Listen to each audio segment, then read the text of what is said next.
last week's episode, we took a trip down the ICW as the weather at sea was so bad. It was so cold we did what any sensible English sailing crew would do.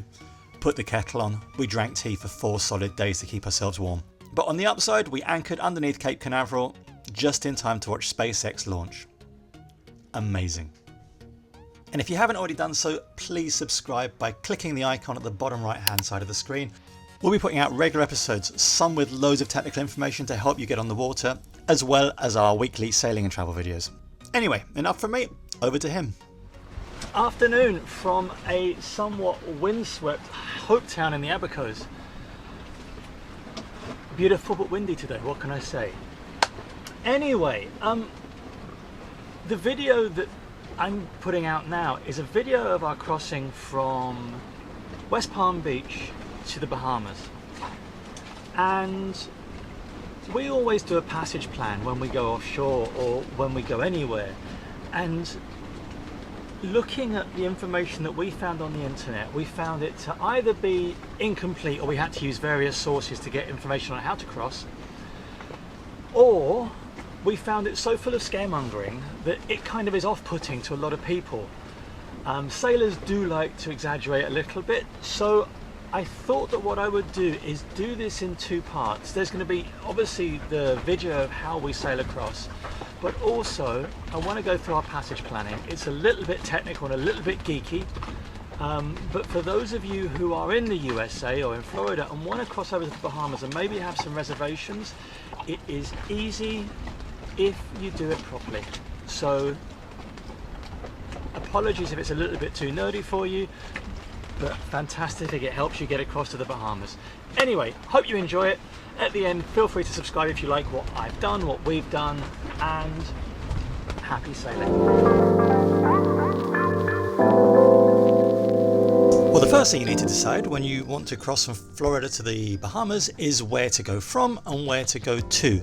We chose to go from Palm Beach to West End on the Grand Bahamian Island because it's the quickest way to get there. It's 55 miles as the crow flies.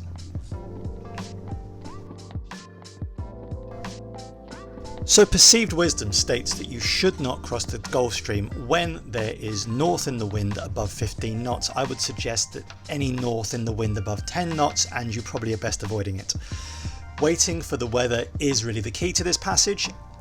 We suggest that if you have wind over 20 knots to the south, again you leave it. So you want a nice calm day with very little wind from the north. Now, as you can see, we're using windy.com to look at the weather. This is a grid passage for 5 days. Again, it's not difficult to find weather where you get a good 12 hours before and a good 12 hours after where there is calm weather. You need to let the sea state subside if you plan to cross. So basically look for a calm day before and then cross the day after. The reason for selecting a weather window between Florida and the Bahamas is because of the Gulf Stream. The Gulf Stream is a current that runs from the south to the north, and essentially when you have wind coming from the north, you get a wind over tide situation which can throw up quite a nasty chop, so you don't want to be crossing when you have wind against tide. One other thing we do tend to look for, because Florida is renowned for thunderstorms, is we look for the Cape activity over the crossing. That is a measurement of electrical activity in the air and gives you a likelihood of thunderstorms. We just, as a precaution, unless we have to, we tend to avoid crossing or doing passages when there's a greater chance of electrical storms. Possibly because we've got a big metal stick sticking up from the middle of our boat. Another thing to consider in your passage plan is, do you cross by day or by night? Between Florida and the Bahamas, it is a huge shipping route and there are a lot of large ships that go up and down. We therefore chose to cross by day because, well, it's easier to see the ships and easier to avoid them. So this is our basic passage planning.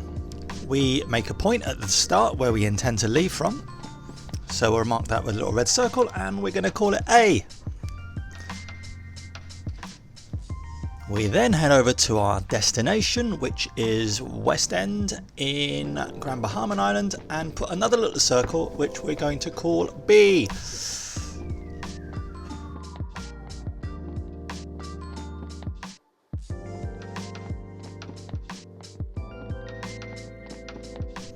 Then, using a nifty tool on the Garmin iPad app, we measure the distance between A and B, which we find to be approximately 54 nautical miles. Now, just out of sheer coincidence, we plan our average speed at 5.5 knots. 5.5 knots for 55 miles gives us 10 hours of passage. 10 hours of passage, we are figuring on a 2-knot Gulf Stream. So that means that it is going to knock us 20 miles to the north. So we need to put a little dot or a waypoint 20 miles to the south of where we want to be. And that gives us a course to steer of 110 degrees. That's it. And as you can see, by steering at 110 degrees, our actual track shows a nice arc across the Gulf Stream. So based on a 5.5 knot boat speed, 1 hour to raise the anchor, 1 hour to drop it, and we want to be in during daylight, we opt for a 5 AM start. That means that we get through the shipping lanes during daylight and we get into our anchorage while it's still light. Anyway, on with the sailing.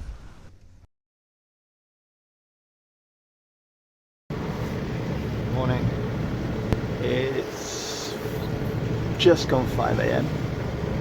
This is why you're just getting silhouettes. We are just leaving the anchorage in Palm Beach, West Palm Beach. You can see the lights of the West Palm Beach refinery behind me, and we are heading out to sea. We've had to just wait for a super yacht to come in, so we've done circles for a while, and now we're heading out for 60 nautical miles of fun and games crossing the Gulf Stream. So this is the best weather forecast we've had in a week. Let's keep our fingers crossed. So hello from mid Gulf Stream. It is rather, there's a little bit of chop. We set off at 3 o'clock, 4 o'clock this morning. The swell is less than it was, and yeah, we've done 30 miles, we're about halfway there. It's not the most pleasant of sails that we've had, but we've also had far more unpleasant sails, and the sun's out, and when the sun's out it means you can always take 10 knots more wind. So yeah, we've eaten. There's not a lot to really tell you, it's just a bumpy crossing. Looking at the chart, we're coming out of the Gulf Stream now, and the reason I know that is because we set a course on a constant heading, and we've done a kind of a nice arc. So where the Gulf Stream was at its strongest, it was pushing us a little bit north, and now it's we're heading slightly south. So we hope to be in before nightfall. Fingers crossed for that. I'm looking forward to getting a beer somewhere, either at anchor or in a marina. And that's it really. Nothing else to report.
kind of do a very long sail. You get up at 3 AM and then you go to bed.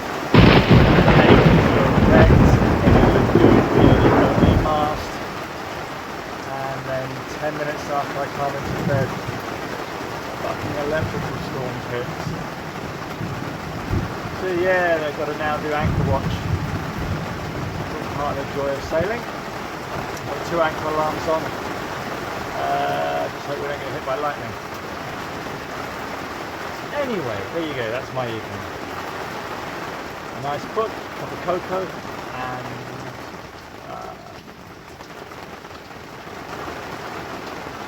an early night.